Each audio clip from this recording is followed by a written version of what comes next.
In a place where the corpses of monsters were scattered, an explosion occurred.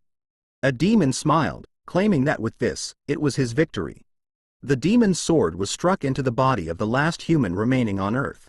This man's name was Zephyr. The world had met its end. 1 year had passed since humanity lost the war against demonkind. The vast majority of humans had been massacred, and the surviving population was captured, mentally broken and used as hosts to give birth to new monsters. Zephyr, the last survivor of the resistance, had continued this lonely fight, until this moment. He battled the demon lord Tartarus, monarch of the demons. Seeing Zephyr in pain, Tartarus cast a spell on him to slow time, allowing them to talk a little longer. Tartarus told Zephyr that he was the first human in a long time to trouble him this much. He was astonished by Zephyr's tenacity and applauded him for it. While many believe that fighting an unwinnable battle is foolish, Tartarus considers those who give up in fear of their opponent's power as truly unwise. He labeled them as weak. When he sees the weak, those without perseverance, it angers him beyond belief. He told Zephyr that, as someone who had climbed to the top of the human world, he must understand. That's why Tartarus offered Zephyr a chance to serve under him. Together, he said, they would conquer other worlds using both their powers. Zephyr asked if he was serious, if Tartarus was truly accepting him. Tartarus replied, of course. Zephyr smiled and said it wasn't a bad offer. But in his mind, he knew it was nonsense. From the impact of their fight, his body had been shattered beyond repair. He knew it couldn't heal back to its original form. He wondered what Tartarus was really trying to do. This wasn't an offer, it was a chance for Tartarus to see him beg. His friends, his loved ones, to have them see him beg for his life from the one who had taken everything from him. As their hands nearly met, Zephyr spoke about his awful personality. He thought of the girl who always scolded him for it, and for cursing. Since he never listened, she placed an interesting spell on him. Zephyr tightly grabbed Tartarus' hand and said that if he did that, with it, his body would explode with power far beyond their realm. Zephyr made his decision. He told the demon lord Tartarus to fuck off and raised his middle finger. Suddenly, a blinding light appeared, followed by a massive explosion. As the smoke cleared, Tartarus was shocked to see one of his hands missing. He stared, confused, at the stump. His expression twisted into rage, followed by a loud scream from the pain. He looked at Zephyr's corpse and, in fury, said that Zephyr had dishonored him as a damned human. Enraged, he smashed Zephyr's burned body. And with that, Zephyr's fight finally ended. He couldn't avenge those he cherished, nor save humanity as they had hoped. It all ended in vain, just like that. At least, it should have. Surprisingly, Zephyr woke up, as if nothing had happened. He knew he had died. But when he looked at his body, all his wounds were gone, and his armor was intact. As he looked around, he wondered where he was. He saw statues of gods and assumed he was in a temple. Curious if such a temple existed, he concluded this must be the afterlife, the underworld. Suddenly, he heard someone say this wasn't the underworld but the lowest floor of the pantheon, where the gods reside. Zephyr turned and saw an angel emerge from subspace. He tried to summon his sword, but was shocked when it didn't appear. The angel introduced herself as the high-level angel Mercedes, a representative who speaks for the gods. She explained that Zephyr had indeed died. Normally, he would have gone directly to the underworld. However, due to the strong demand of the three great gods, they decided to send Zephyr back to the past. When Zephyr asked what that meant, Angel Mercedes explained that he would return to the past with his memories, giving him a chance to change the future. Although he'd retain his memories, his abilities, such as his trained body, magical power, and acquired skills, would not carry over. Still, she believed that since Zephyr had already reached the apex of humanity once, he could rise again. Zephyr wondered if this was a delusion at the end of his life.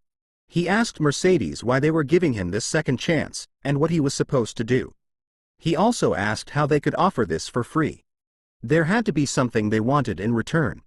When people were dying all around him during the demon's attack, and he was desperately praying for help, the gods had ceased all communication with their world. They refused to answer prayers and no longer accepted sacrifices.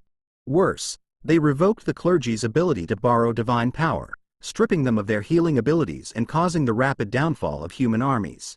Once the gods calculated there was nothing left to gain, they abandoned the world. So Zephyr believed there was no reason those calculative beings would offer him a chance like this for free. Angel Mercedes acknowledged his doubt and promised to share what the gods were currently thinking. She opened her eyes and relayed their words, "Show us something a little more interesting." Zephyr's expression turned bitter. Angel Mercedes explained that the gods observing Zephyr felt sorrow over the outcome. It was rare to see a human with such tenacity fight until the end in the face of a world's collapse. His 5 years of resistance against the demon armies had been, in truth, worth watching. She added that many of the gods regretted the world's early end. As she continued, Zephyr interrupted her by punching the ground, sending a shockwave toward her. He was furious that the only reason the gods noticed him was because they found him interesting. He shouted, asking if everything they fought for, he and his people, was just entertainment for the gods. Did they see humans only as a spectacle? Were they all just insects to be watched from above? Before he could release another force, Angel Mercedes summoned a massive foot that pinned Zephyr to the ground. She warned him to be courteous, because the gods were watching. Seeing that Zephyr misunderstood, she clarified, the gods had no interest in humanity as a species. The only one they cared about was Zephyr. The only way to gain anything from them was by proving one's worth, whether human or otherwise. She ended with a quote, "How can anything be free in this world?" She added that one god, in particular, was demanding Zephyr's return for another reason. In another place, demon god Tartarus had grown restless. He couldn't wait any longer and was demanding to speak to a manager. He couldn't accept that he, who had conquered 10 worlds, had been wounded by a mere human. Tartarus declared that he would take full responsibility for whatever happened next. Angel Mercedes explained that Tartarus, undefeated and never harmed before, aimed to destroy all worlds. But Zephyr had broken that perfect record. She asked if Zephyr understood the damage he had done to Tartarus' pride. Zephyr could hardly believe it was for such a petty reason. Angel Mercedes said Tartarus wished for a rematch to claim a complete victory.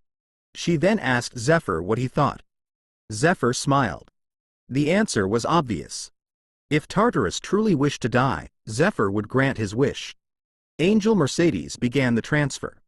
Although the exact arrival time was uncertain, Zephyr would have enough time to regain his strength.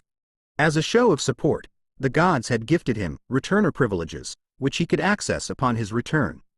Even if the gift came from the disgusting gods, an opportunity was still an opportunity, and Zephyr would use it to take his revenge. On demon god Tartarus, and on the gods who looked down on them like insects. Coordinates were generated. Final confirmation from the constellation in dimensional interference, complete. Angel Mercedes wished Zephyr well and said she would be expecting a good show from him. As he regained consciousness, Zephyr began to hear voices. He slowly opened his eyes as people called out to him. When he fully came to, someone poured water over his head. Seeing him awake, they confirmed he wasn't dead. Zephyr looked at their faces and wondered who they were. They seemed familiar. Then he saw the symbol on one man's chest, and it all came back to him. He realized he had gone back 10 or 20 years, to when he was a slave of the temple.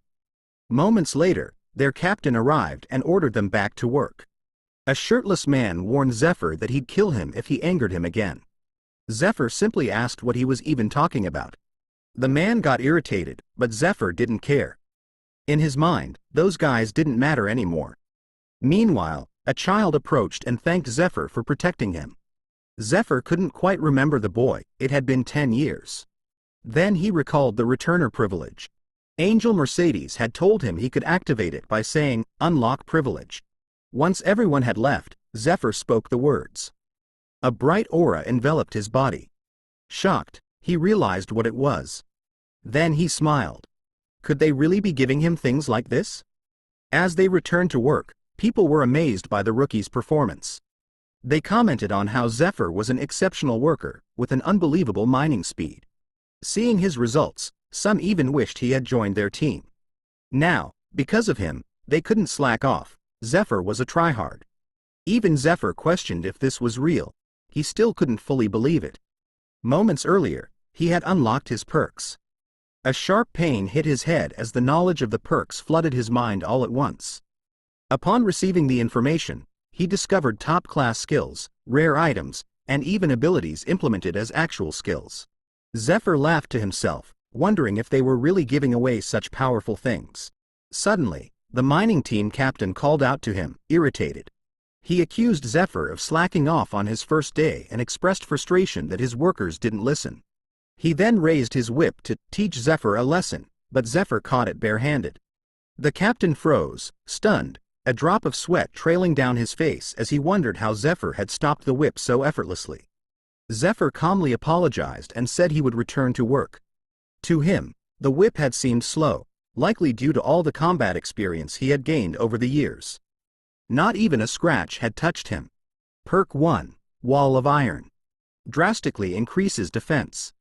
Completely nullifies damage lower than the user's defense power and reduces fatigue significantly.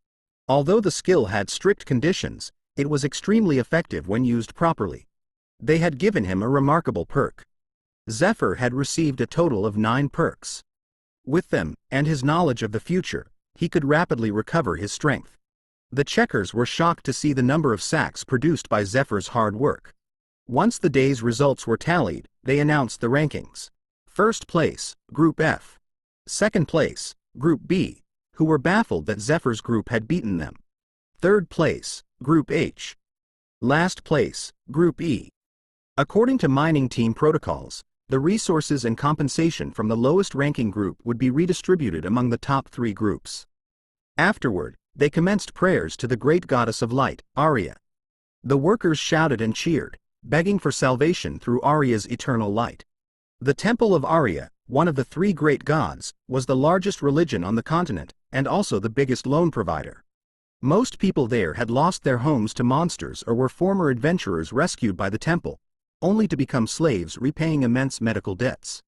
For now, Zephyr still carried his stigma and wasn't free to move as he pleased. Leaving the work zone without permission would trigger his heart to stop, killing him instantly. He knew he had to pay off his debt quickly and reclaim his freedom. Only then could he move on to the next stage of his plan. Demon God Tartarus. Zephyr wouldn't let him do as he pleased this time. And most of all, Altair, the love of his life. This time, Zephyr would protect her. Moving forward, a sister announced that anyone who needed to use the store or consult with staff should come forward. Some people ordered a glass of beer and baked potatoes. A single glass of beer cost 80 silvers, which Zephyr found unreasonably expensive. Suddenly, the kid approached Zephyr and offered to buy him a drink. Zephyr was surprised and asked if the boy even had money. The kid replied that he had just received his share. Although he couldn't afford anything expensive, he wanted to do something because Zephyr had protected him from getting beaten, and their group took first place thanks to him. The kid explained that their group usually came in last, as it was made up of weaker people. This was the first time he had ever earned any money. That's when Zephyr realized why the others had been beating the boy. If a single person in a group was injured and couldn't work, their group's mining output would drop. By sabotaging a competing group, others could raise their own rankings. Zephyr told the kid he wasn't going to rip off a child. He then went to the store and asked if they had water of recovery. The seller, unfamiliar with Zephyr, asked if he was new and whether he even had money. He explained that a bottle of water of recovery cost 4 golds and advised Zephyr to endure the pain if possible. Zephyr pulled out 1.5 gold and said he would take a loan for the remainder. The kid was shocked and asked if Zephyr was crazy. They only earned 1 gold per day, and the loan interest rates were extremely high. But Zephyr simply told him to shut up, he just needed to pay them back. Water of recovery. A popular item that heals a small portion of health. It has a hidden effect. Drinking a large quantity slightly increases magic power. Though the effect is minimal even after consuming 10 bottles, with the perk Vision of Hermes, which boosts all potion effects by 500%, Zephyr didn't even need expensive elixirs. He knew he wouldn't earn much from mining alone, no matter how hard he worked. Compensation was limited. He had to do something else. Zephyr then approached the captain and claimed he had heard a monster's cry from within the mine. He requested permission to contact the hunter team and offered to guide them to the source. This was his plan. He needed to earn money from the dungeons. Monsters were beings born from distortions in magic. Most were hostile toward humans and caused great destruction. Yet, They also gave humanity a second chance. The crystallized magic within their bodies, magic stones, along with their bones and fur, became valuable materials for tools and items. Before long, monsters had become essential resources, and dungeons, their homes, were seen not only as dangerous zones but also as treasure troves waiting to be explored.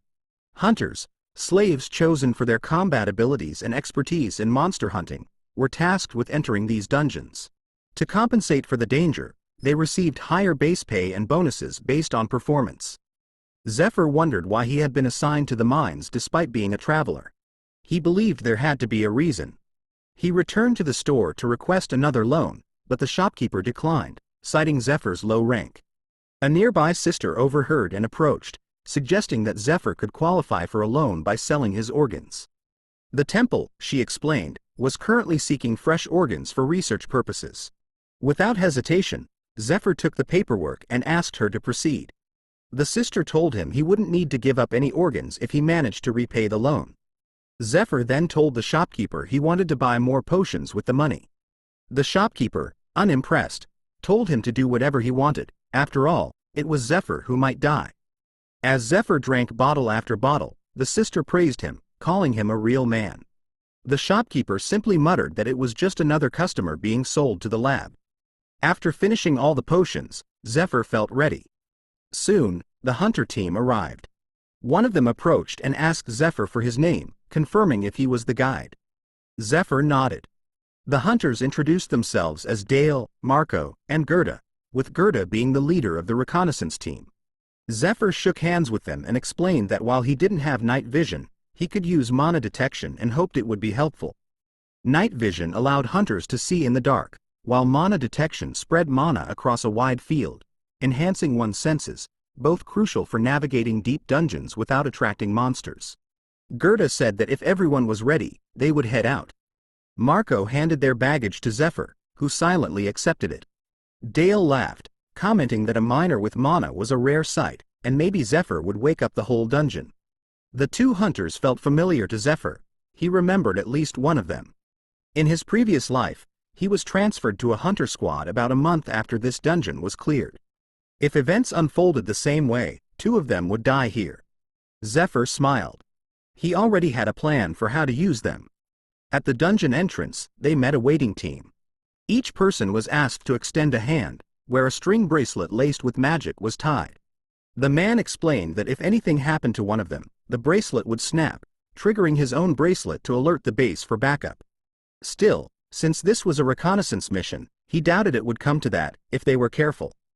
After the explanation, Zephyr and the team proceeded into the dungeon. Inside, they encountered two monsters and immediately launched an ambush. The main role of a reconnaissance team was to confirm monster presence and gather intel on the dungeon's layout. Based on that intel, a properly equipped attack squad would later be deployed to clear the dungeon. However, since recon teams also consisted of capable hunters, if the situation seemed manageable, they would sometimes clear the dungeon on the spot. Gerda suggested to his comrades that they should take over the dungeon themselves. Marco and Dale were shocked by the suggestion. Dale argued that their mission was only to investigate the interior and avoid making dangerous decisions. He questioned what Gerda would do if they encountered a group of monsters, or even stronger ones, since there were only 3 of them. Gerda responded that there were 4 of them and that defeating a kobold dungeon would be easy. Dale snapped back, saying they only had 3 people and some trash, pointing at Zephyr. He questioned how they were supposed to handle the dungeon with a team like that. Marco stepped in, telling Dale to calm down and listen to Gerda's plan first, saying he'd decide afterward. Gerda smiled and told Zephyr to take it out. Zephyr revealed hazelnut leaves and seeds. Gerda explained they would crush and mix them with cobalt remnants to mimic the scent of a female kobold. The scent was so strong it could be detected from hundreds of meters away. They would use this to lay a trap. Impressed by the result, Marco praised Gerda and said he truly respected him in moments like this. They asked how Gerda knew such things and had prepared so well. Gerda claimed it was experience, though in truth, Zephyr had taught him. In Zephyr's first life, after becoming a hunter, he and Gerda had worked on the same team. Gerda had always wanted others' approval but never had the chance. Before this meeting, he had been surprised by Zephyr's private plan. Zephyr had entered the dungeon alone beforehand and discovered it was filled only with scattered kobolds. Gerda asked if he was that confident alone. Zephyr replied that he used to be the reconnaissance lead in his party and had learned how to sneak and scout. Gerda then asked if Zephyr thought the four of them could handle the dungeon. Zephyr answered confidently, saying it was Gerda's call. He was simply offering a choice. Gerda thought it would be a waste to hand over such an opportunity to others. Hazelnut was hard to find, but Zephyr was well prepared and seemed skilled at hunting monsters. Gerda appreciated that Zephyr was giving him the credit. With a word to HR, he could have Zephyr moved to the hunter team immediately. Gerda suspected that was Zephyr's intention. He felt it was unfortunate. He was proud of Zephyr's effort, but a kobold dungeon wasn't enough to convince him to make a request. Still, he resolved to clear the dungeon as thanks. After eliminating another wave of monsters, Gerda said they had probably taken care of most of it. Marco laughed, admitting he hadn't thought it would be this easy. Gerda noted that the only downside was the poor quality of the magic stones, since they were from kobolds. Meanwhile, Dale noticed something. He spotted bones and thought they were just remnants, until he looked closer and realized they were kobold bones. Suddenly, a massive monster's hand reached out and grabbed him, hurling him into a wall. Marco stepped forward and activated his mana shield, capable of blocking even an orc chief. He challenged the monster to try breaking it. But with just a swing of its tail, the monster sent Marco flying. Gerda recognized the tail, and before he could react, he too was hit and thrown aside. The leader of the waiting team was stunned to see 3 threads snap all at once and wondered what was happening inside. Gerda was heavily injured. Fortunately, Zephyr intercepted the next attack, activating Will of Iron, which greatly increased his defense, ignored damage below his threshold, and prevented fatigue. Still, Zephyr noticed that even Will of Iron couldn't block all the damage. He estimated that the monster wasn't even a year old, but its strength couldn't be ignored. It was a predator, a species that used pheromones to deceive other monsters, posing as one of them and eventually devouring the creature that raised it to unleash chaos. Zephyr borrowed Gerda's spear. Gerda, injured, asked what he planned to do. Zephyr began warming up, then smiled, pulled out another perk, and asked the predator, "How do you want to die?" Perk 3, Silver Key. A room key to a forgotten castle. The holder can always deposit and withdraw items from the Room of Silver, in other words, a subspace artifact. Zephyr pulled out a dragon soul plant and a cloth. The dragon soul plant was a natural tonic, known for its calming properties. As he tied the spear to his hand, he told Gerda to step back, warning that things were about to get rough. Shocked, Gerda shouted, asking what Zephyr was doing. He wasn't even a combatant. In Gerda's mind, he thought that even if he died, he couldn't let it happen behind a miner. But suddenly, an overwhelming pressure struck him. He couldn't move. The monster's skill, fear, paralyzed him completely. Gerda remembered a story his senior once told him. Years ago, when an adult predator attacked a nearby village, the villagers were said to be so paralyzed by fear that they couldn't even blink. They could do nothing but wait for their turn to die. But then, the sound of clashing weapons snapped Gerda out of his thoughts. He couldn't believe what he was seeing. Zephyr was fighting the predator head-on. Zephyr dodged the monster's attacks and moved swiftly. As he had hoped, the dragon soul plant's enhanced effect was powerful enough to resist the fear. Out of Zephyr's 9 perks, only one was a weapon, but it required an enormous amount of magic power, which he couldn't use right now. Still, he had something else, something more than enough for a creature like this. He took out a potion, a creation of his old friend, Venom King Fade, the 72nd Venom, number 68, Burial. In his previous life, Fade had entrusted the formula, his life's work, to Zephyr. With the world collapsing, Fade believed there was no point in keeping it secret. He hoped his venom could still kill one more monster, save one more life. Zephyr stabbed the predator with his venom-coated spear. The monster howled in pain. Burial was a lethal venom crafted from common herbs. It attacked the organs and caused unbearable agony. Fade had been a true sadist. Zephyr estimated that within 3 minutes, the predator's body would be completely overtaken by the poison. Suddenly, Zephyr was struck by the predator's tail and thrown into the wall. The beast charged, its jaws wide open. Zephyr used the moment to throw another bottle of venom into its mouth and jumped aside. The predator missed and smashed into the wall instead. Within seconds, it began vomiting black liquid from the venom. With 1 minute left, Zephyr knew he couldn't outrun the beast with his current condition. He had two choices: wait for the venom to finish it, or deliver the killing blow himself. The predator swung its tail again. Zephyr grabbed hold of it and waited until he was lifted high into the air. He then leapt down, driving his weapon straight into the predator's eye. The monster thrashed violently, snapping the spear in half, but Zephyr used the remaining shaft to strike again. He then pulled out his knife and stabbed the predator's other eye. Screaming in pain, the predator rampaged, slamming its tail and shaking its body. Zephyr nearly fell, but he gripped his knife and pulled himself back. He thought to himself, "Now that I've returned 10 years to the past, my body, strength, and instincts are far superior to this beast's." This was what he had prepared for. Enough force to pierce the predator's skull, magic power. A basic technique, discharge. Zephyr channeled his energy and punched the embedded weapon, forcing it through the predator's skull. Gerda could only laugh at the sight. He recalled the doubts and judgments he'd made about Zephyr earlier and realized how gravely mistaken he'd been. Even if Zephyr hadn't earned his trust, others would have surely recognized his worth in time. He would have risen.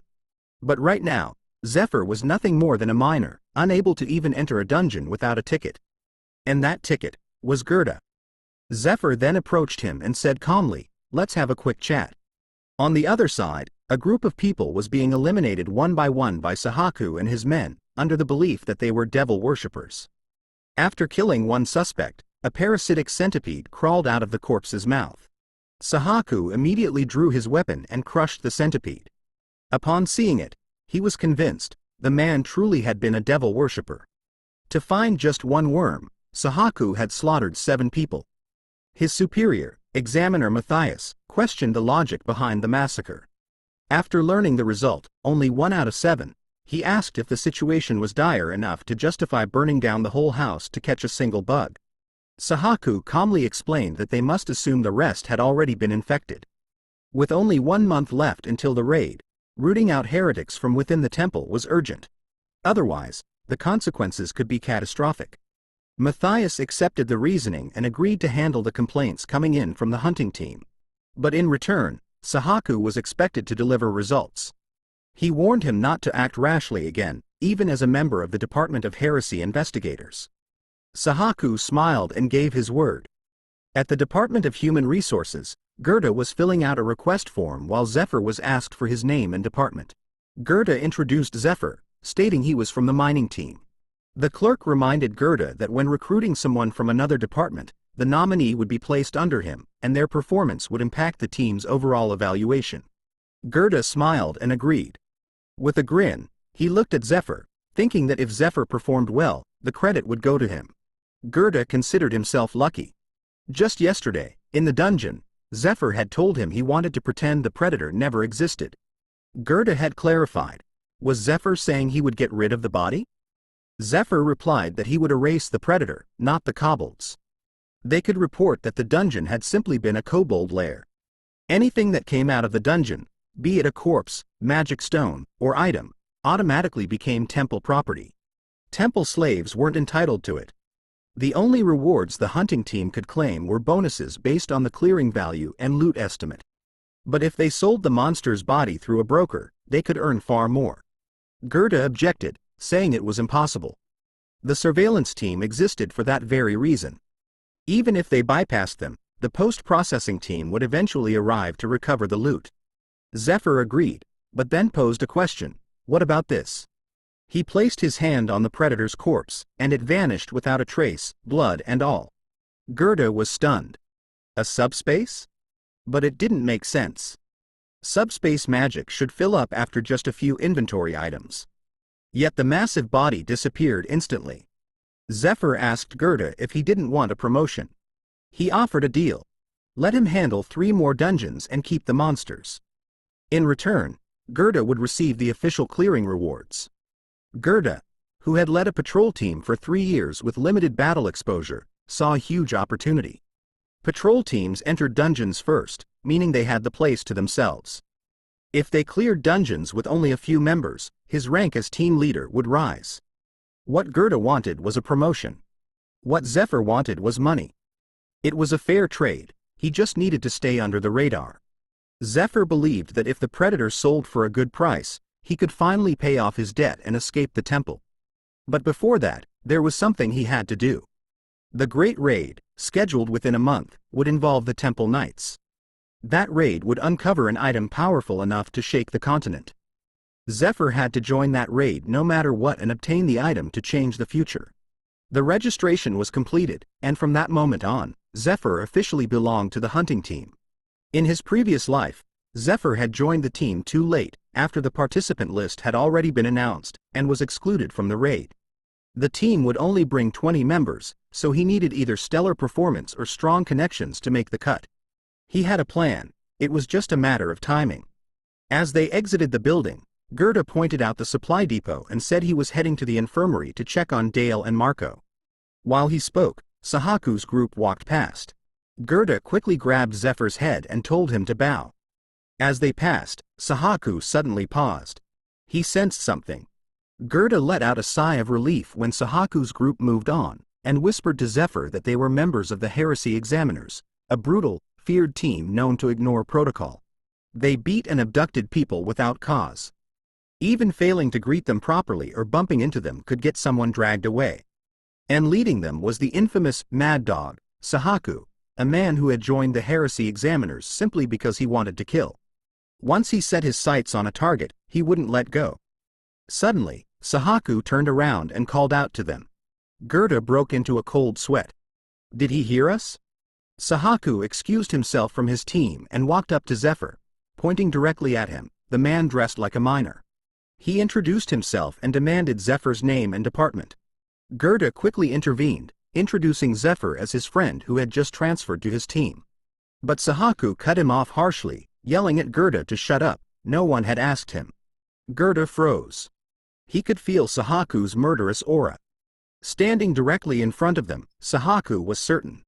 Even though Zephyr was just standing there, Sahaku sensed no room for error. His heightened instincts screamed that Zephyr was dangerous, an expert. He examined Zephyr's appearance. Miner's uniform, just transferred to the hunting team, which meant he was previously in the mining team. All new slaves were performance tested before being assigned to a department. They were evaluated for strength and magic, and always given a chance to fight for a spot in the hunting team, since it was constantly in need of new recruits. But someone like Zephyr, clearly a high-level expert, had ended up in the mining team, and only later was nominated for transfer to the hunting team. It didn't make sense. Something about it was deeply unnatural. Sahaku's eyes narrowed. Without a word, he and his men suddenly moved, encircling Zephyr. Then, Sahaku stepped forward and said coldly, "I'm going to ask you a few questions. Answer honestly and calmly." Sahaku asked Zephyr if he had ever heard of a demon god worshipper. When it came to them, no one knew more than Zephyr. Demon god worshippers, devotees of the demon god Tartarus, were the ones who would lead countless people to ruin in the battles to come. They were traitors to humanity. Currently, all that low-ranking personnel needed to know was that these worshippers belonged to a newly emerged opposing religion, one that directly conflicted with the existing order. Sahaku explained that there were subtle but defining traits that set them apart from others. He claimed he had a knack for detecting those differences, which is why he had been personally recruited by Lord Matthias into the Department of Heresy Inquisitors. With sharp eyes, Sahaku declared that his instincts were telling him Zephyr was dangerous. He warned Zephyr that everything he said or did could be used against him, and instructed him to answer all questions truthfully. But before Sahaku could continue, Zephyr calmly asked if he could make a request. One of Sahaku's comrades growled in irritation, but Sahaku raised a hand and allowed it. Zephyr asked if they could move to a different location. Confused, Sahaku asked what was wrong with where they were. Zephyr explained that too many eyes were on them, and if something unfortunate were to happen, he hoped Sahaku, as a representative of the Heretics Inquisitors, would maintain his honor. Sahaku chuckled. He could sense Zephyr's confidence radiating. Amused, he asked if Zephyr was implying he could take on 5 men alone. But Sahaku didn't mind. The more resistance someone gave, the more pride he felt in breaking them. Sahaku's men surrounded Zephyr and activated Red Field, a buff zone that enhanced the abilities of all allies within it. Now intrigued, Zephyr entered a martial stance, one unfamiliar to everyone watching. Sahaku, brimming with confidence, lunged at Zephyr, believing himself superior within the field. But Zephyr calmly blocked every strike, then countered with a palm strike that made Sahaku retreat and flip back. Attempting to sweep Zephyr's legs, Sahaku was stunned.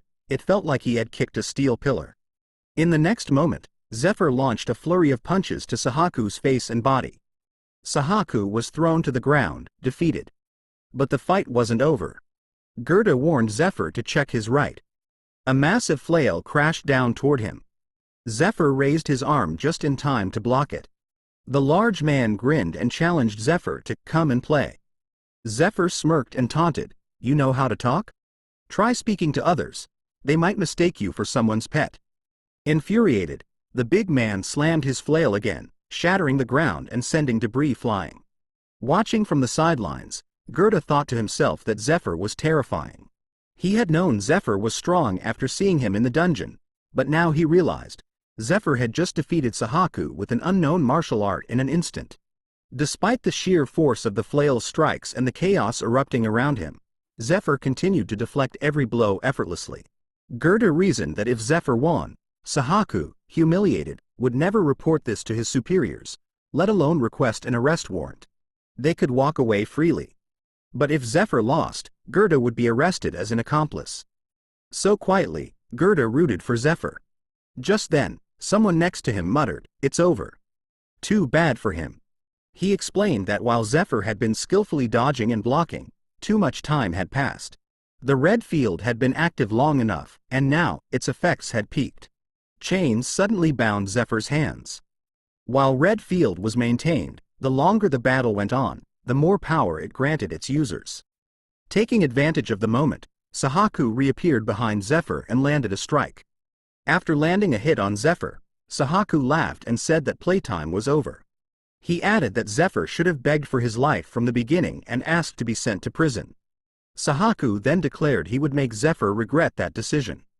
Accelerating once more, Sahaku used his full speed to jump around Zephyr from different angles. He laughed and asked if Zephyr could see anything. Sahaku revealed that all of his abilities had increased by 80%, and there was nothing Zephyr could do against such overwhelming speed. He continued laughing as he inflicted small wounds on Zephyr. Sahaku kept laughing, enjoying himself, until suddenly, Zephyr used his tied hands to hammer Sahaku's head into the ground. Zephyr grabbed his hair and asked what was wrong with their teamwork. He then drove his knee into Sahaku's face. With his face mangled, Sahaku couldn't believe it. His speed from the red field, his defense, none of it mattered. Zephyr told him that since he kept flying around like a fly, the big guy had nothing to do.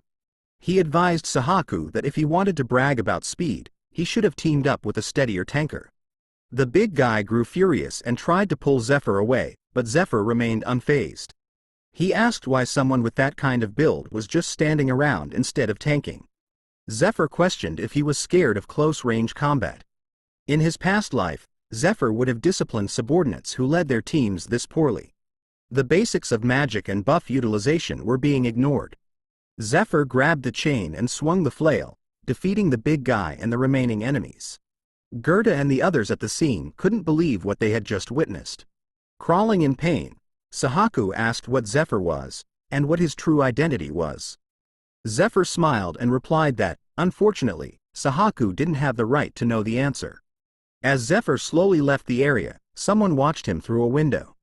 The observer wondered if the man he once knew had sent Zephyr there for them. Zephyr had at least completed the first step of his plan. The problem was when someone he suspected would hear about it. He supposed it was only a matter of time.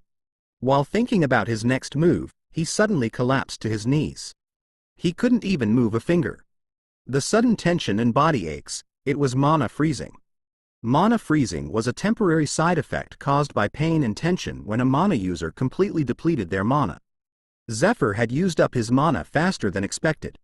Even when he raised his mana capacity, his body, still the same as it was 10 years ago, could only handle so much. The collection was about to begin. The spirit Shylock, under the authority of the god of loan, Uzra, appeared. Having confirmed that the user's mana had dropped to 0, the skill Wall of Iron began its collection. Zephyr knew Wall of Iron wasn't just a defensive skill that increased endurance. In truth, it accumulated all fatigue and damage like a debt. When the user's mana hit 0, that debt came crashing down, just like interest from a loan shark. Many adventurers had used the skill to push through higher-level dungeons, only to meet their deaths. The god of loan, Uzra. A double-edged sword that thrived on human destruction. Zephyr was certain Uzra was drooling as he watched his fight. Shylock began calculating the user's accumulated damage. Once the calculation was complete, a 10-second countdown began. With 8 seconds left, Zephyr's body felt unbearably heavy. He had to move and stop it, but he couldn't. He dropped to the ground, biting into the bandage wrapped around his arm to retrieve the emergency recovery potion hidden inside. With 3 seconds remaining, Uzra smiled, his eyes glowing red. At 1 second, a giant bell descended toward Zephyr, just as he opened and drank the potion. The bell nearly struck the ground, but stopped the moment his mana hit 1. The countdown vanished, and the collection was postponed. Zephyr smiled and told Uzra he had underestimated him. Uzra had thought Zephyr wouldn't prepare for such a situation. But Zephyr had survived a year even after humanity went extinct. Avoiding collection wasn't difficult. As long as he managed his mana well, Wall of Iron was the best and safest skill to maximize its use. In his past life, the skill cost around 500 gold, expensive by any standard. It was popular among reckless fighters. Even so, it was far too costly for someone in Zephyr's situation. He grinned and flipped Uzra off with his middle finger while sarcastically thanking him. Enraged, Uzra crushed the turtle pet on his arm. Eventually, Zephyr slowly woke up, unsure if he had passed out or where he even was. The sister who had lent him money suddenly appeared and asked if he slept well.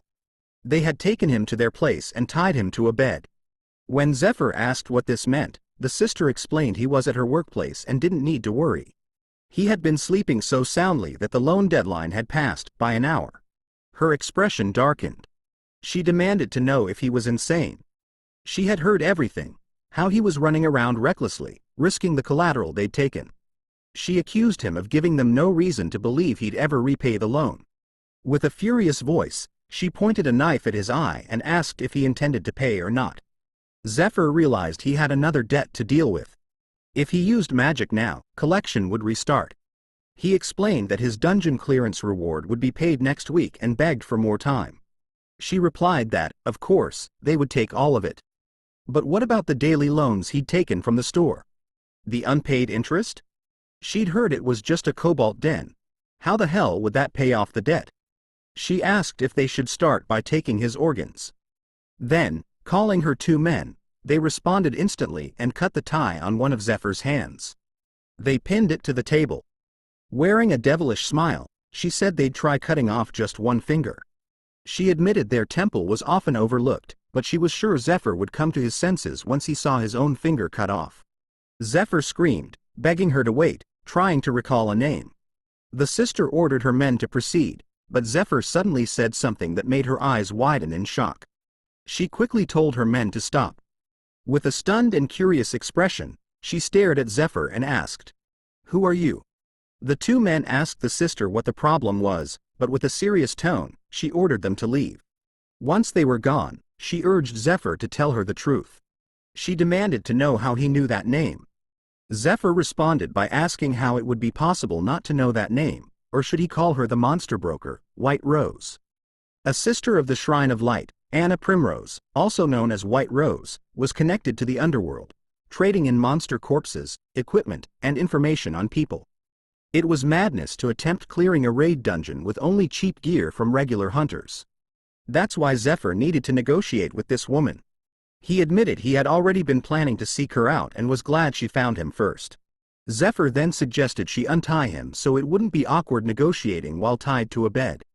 Meanwhile, at the hospital, Sahaku was throwing his food while nurses tried to calm him down. He grew angrier every time he remembered what Zephyr had said. He swore he would kill Zephyr himself. Suddenly, someone arrived, asking about the commotion and who had the nerve to cause a scene in a hospital. It was Ned. Seeing him, Sahaku tried to sit up, but Ned told him to stay down. He dismissed the healers, saying he would handle it. Ned told Sahaku that he had heard what happened. Sahaku apologized, claiming it wasn't something Ned needed to worry about. Without warning, Ned shoved a knife into Sahaku's mouth and asked who said he didn't need to worry. Everyone Ned encountered that day was talking about it, and Sahaku thought he wouldn't care? Ned recalled what Lord Matthias always told him: never do anything that brings shame to them. Yet Sahaku had been beaten in front of the slaves like a worthless dog. He removed the knife, leaving a bleeding wound on Sahaku's mouth. Ned said the only reason Sahaku had gotten away with it was because of people's expectations.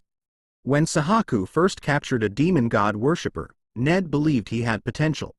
But even if they counted that one, Sahaku had found only 2 in the past 6 months. Sahaku knelt and begged for another chance, swearing he would do anything. Ned agreed, on one condition: they would do what they always did, ensure those who brought them shame didn't survive. What happened to Sahaku afterward would depend on that. In Sahaku's mind, failing this would mean losing his crimson uniform. Ned tossed something to him and told him to use it. When Sahaku opened it, he was shocked to see a demon god worshipper's item. Ned explained it came from the room of the worshipper Sahaku had once captured. Whether he used it or not was up to him, but Ned reminded him he didn't have the luxury of being selective. Ned advised him to make a decision he wouldn't regret, then left the room. Sahaku knew that returning to slavery would mean certain death. He had barely clawed his way out of that life. With an evil grin, he said he couldn't let it end here, and that it would be Zephyr who dies, not him. His laughter echoed through the halls, loud enough for Ned to hear outside. Ned ordered one of his men to keep an eye on Sahaku and ensure he didn't cause any more trouble. Smiling, Ned remarked that people needed to view their situation objectively, otherwise, they'd end up like Sahaku. He added that Sahaku didn't even understand why they had recruited someone like him in the first place. Still, they owed him thanks. Sahaku's recklessness had helped reduce suspicion from the knights. Their plan was to intercept items from the Shrine Knights by infiltrating their dungeon raid. While inside, they would eliminate the Shrine Knight captain and claim the 3rd District Shrine of Light in the name of the demon god. It was a crucial mission, one that would shift the balance of power in the religious order. Ned wouldn't allow any disturbances. He also instructed his man to investigate Zephyr. Zephyr had used martial arts techniques exclusive to their school, known only to the master and the 4 brothers. If Zephyr had been sent by their master, why hadn't he made contact? Since Ned couldn't risk approaching Zephyr directly, he decided to confirm it through Sahaku. And if Zephyr wasn't on their side, he would simply be eliminated. Meanwhile, White Rose was confused. At first, she thought Zephyr was insane, but after seeing the Predator's corpse, she was stunned. Zephyr asked if she liked it. White Rose hid her excitement and composed herself, then offered to organize the list again. Sale list: Predator corpse. No magic stone. Brain and bone partially damaged. Purchase list: Advanced Holy Enchanter, Miracle Engraved Rosary, Salamander Stone, and various herbs. White Rose told him nothing on the list was unobtainable, but the problem was money. The total cost was 5,000 gold, which meant Zephyr needed to capture 3 more predators. Zephyr said it was no problem. He would have them ready in 3 weeks and told her to ensure the items were prepared by then. But before that, he looked at the wine and asked White Rose for one more favor. At the place where Gerda's team resided, Zephyr had officially joined them. Although they had met before, Gerda suggested they introduce themselves once more. Gerda went first, then introduced Marco as the team's frontline tanker, followed by Dale. He mentioned that although Dale had only been with the team for 3 months, his skills were worth noting. Lastly, he introduced the newest and most anticipated member, Zephyr. Gerda told everyone to enjoy themselves, but their expressions remained stiff and unhappy. In Gerda's mind, he was speaking to Marco and Dale, wondering what was wrong with them. He hoped they would try to lift the mood since this newbie would become a great asset to them later on. In Marco's mind, he was unsure what to do. He felt that Zephyr didn't like them and wondered if it was because the welcome ceremony wasn't grand enough. He had tried his best to prepare decent food, but it was difficult since they were all in debt. Suddenly, Zephyr spoke up, asking to say one thing first. He pulled something from behind his back and stated that he didn't drink horse piss. Then he revealed a special bottle of alcohol he had obtained from White Rose. The others were stunned. How had he gotten something like that in a shabby town like this? It was a luxury slaves like them couldn't even dream of. Zephyr offered them a shot and said he'd be counting on them from now on. That softened their impression of him. He was nicer than they had expected. Zephyr was determined to produce results with these guys, and in turn, they would help him deal with the monsters nearby. Like it or not, they were now in the same boat until the upcoming raid. Since Zephyr had been on the same team as Gerda in his past life, he already knew how to handle him. He just needed a good teacher to grow stronger. The other two, however, were different. They hadn't even been alive at this point in his past life, so he wasn't sure how to deal with them. He wondered whether to try working with them or eliminate them as soon as possible. He figured he had time to decide. When it came to people, they gravitated toward those who provided what they wanted: money for the greedy, results for the ambitious, and respect for the proud. Still, there were always exceptions. Even so, Zephyr wasn't the kind to be kind to those who constantly picked fights. As Zephyr watched them, Dale thought to himself, "I don't like this bastard." Later, Gerda explained that Zephyr would be a huge help in their next job. He advised Marco to get along with Zephyr and to give him a proper welcome when the time came. Marco couldn't believe the miner who had saved them was now being recruited by Gerda. Dale commented that since Gerda was the leader, he had every right to make such a call, but questioned whether it would have been better if he had consulted them first. He added that, to be honest, he believed Zephyr had just gotten lucky and made it look like he had done all the work while they were unconscious. The idea that a miner killed a predator alone made Dale scoff. He told Gerda not to insult their intelligence. Gerda asked him, "Then who do you think did it?" "Me?" Before Dale could respond, he shifted the topic back to the deal, warning that if they were caught, they could be jailed or even executed. Those monsters. Marco stepped in and told them to stop talking, afraid someone might overhear. He reminded them they had already decided to bring Zephyr into their squad and to share the rewards between the three of them. He didn't think it was a bad idea to let things play out for now. Still, Dale fumed internally. Let things play out? Don't joke with me, you idiots. Even if the so-called leader already made up his mind, and the other was bought over by alcohol, I still don't trust this bastard. He resented how Zephyr was trying to secure a place in their ranks. He believed the truth would reveal itself in time. Scammers like Zephyr couldn't last long. The dungeons and the hunters would show him that. They arrived at Cave Town Edeline, a settlement carved into the mountains hundreds of years ago. Marco was amazed such a place existed just 2 days from the temple. "Are those all houses people live in?" "That's interesting," he remarked. Gerda replied that the inside was even better. They had everything one could imagine. He mentioned he stayed there himself when he was a newbie. Marco smiled and said Gerda should have taken him back then. He then asked why Gerda brought him now, after it had become a monster nest. Inside, Zephyr activated his mana utilization skill, mana detection. By spreading his mana outward through the ground or air, he extended his senses to feel everything as though touching it himself. Earlier, they were stunned when Zephyr informed them about the presence of black steel spiders. He told them they were already inside the area they had been headed toward. He then laid out the plan. They would move through the dungeon without touching the webs and approach the hole containing the baby spiders. Then, they'd pour in a paralyzing potion and wait until they could safely wipe them out. Since Zephyr had to maintain mana detection the entire time, it wouldn't be easy. However, as long as they were careful, and since the spiders should be asleep during the day. Dale interrupted. "Wait. It's not about difficulty. If you're sure there are black steel spiders in there, then 4 of us can't handle it." Black steel spiders were terrifying monsters with steel-like shells. Their offensive stats were high, but their defense was even higher. Worst of all was their reproduction rate. A nest of black steel spiders was harder to handle than a grown predator. Dale insisted it wasn't something the 4 of them could deal with. He advised going back and reporting it, returning with a proper combat crew. Zephyr said that wasn't a bad idea. He told Dale that if he wasn't confident, he wouldn't force him to come. Confidently, he added, "I can clear it myself." Dale was surprised by his response. but it only made him more certain. This bastard is a scammer. Solo hunting a predator?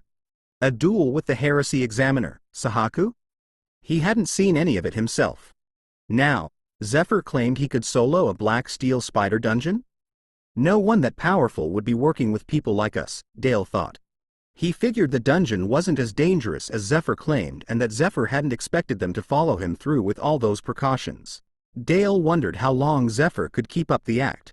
Suddenly, Dale accidentally touched a strand of spiderweb. He tried to pull his hand free, but it wouldn't come off. Irritated, he shook it, only for a group of spiders to begin rushing toward him. As they leapt, Zephyr grabbed Dale and threw him behind, stepping forward and blocking the incoming spiders with his bandage-wrapped hand. Zephyr smiled as he watched the black steel spider fail to bite him with its teeth. Using mana, he punched the spider, shattering it. Dale witnessed this in shock, watching the broken pieces fall. Zephyr then called everyone over, and the three of them gathered while he stood on their backs. In the end, this was just part of the plan. He had no idea what might happen inside the dungeon, which is why they had to prepare for combat. Zephyr told Marco to wrap his hammer with a scarf, while Dale and Gerda covered their weapons with their capes. He explained that normal blades couldn't easily cut the spiderwebs, so they would have to shake them off using their wrapped weapons. Marco noticed it was working. Though the webs clung to his hammer, they were weak individually, but there were too many of them. Gerda felt overwhelmed, while Dale kept swinging his covered sword. Suddenly, one of the spiders leapt from the web and bit Dale on the shoulder. Once all the monsters were gathered, Zephyr planned to take care of them. As they caught their breath, Dale noticed his wound was deep. He regretted letting his guard down, thinking it would be easy. He hated receiving help from someone he once called a bastard and felt humiliated.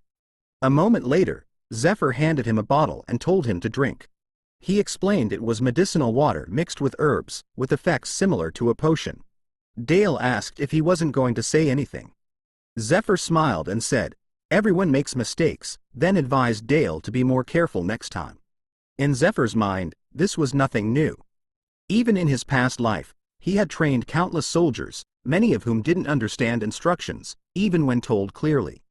Since Dale was able to focus and recover from his mistake, Zephyr didn't see it as a big deal.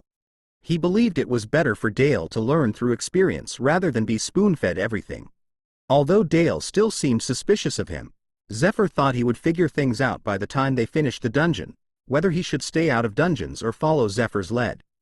As they continued fighting, Dale realized everything Zephyr had said was right: the monsters' habits, weaknesses, and the most effective ways to kill them. He wondered how Zephyr knew so much and what he really was. Then, with newfound determination, Dale sliced through a spider. Gerda said they got it, and Marco complimented Dale. Dale responded, saying it was easy. Behind them, Zephyr sat and remarked that it wasn't bad for their first time, advising them to keep helping like this. They were stunned to see mountains of spider corpses, realizing Zephyr had slain them all while they were busy with just one. Zephyr climbed down and said it was time to regroup and eat. While eating, Marco asked Zephyr what he used to do, whether he was part of a big guild or trained under someone famous. Dale listened quietly, also curious. Zephyr smiled and simply said he was a master. Then, he added, "Before that, the only thing left is the boss room." They asked what they should do next.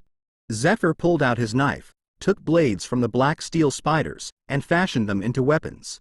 Then he told them, "This is as far as you go. All of you, get out now." 4 years. That was the time Gerda had spent as a hunter. During those 4 years, many hunters had died, but luckily, he had survived. There was one main reason for this: he always avoided dangerous paths. He made sure to only go where it was clearly safe and followed only those stronger than him. Because of that, he hadn't ranked up quickly, but what else could he do? It wasn't like anyone was going to protect him. Gerda realized that Zephyr had planned to clear the boss alone from the beginning. He agreed with the decision, but suddenly, Marco spoke up. Since they were already there, Marco asked if it was okay to stay with Zephyr until the end. Gerda was shocked. Then Dale said he had been thinking the same thing. He asked Zephyr if it wouldn't be better with more people. Gerda started to sweat. In his mind, he was screaming at them to wake up, thinking they would only get themselves killed by doing something so reckless. He was hoping Zephyr would stop them. After all, Gerda believed they were useless to him. But Zephyr explained that it seemed everyone had misunderstood something. He clarified that when he told them to get out, it didn't mean they wouldn't be doing anything. In fact, he was about to assign them their roles. Hearing that brought Gerda to tears.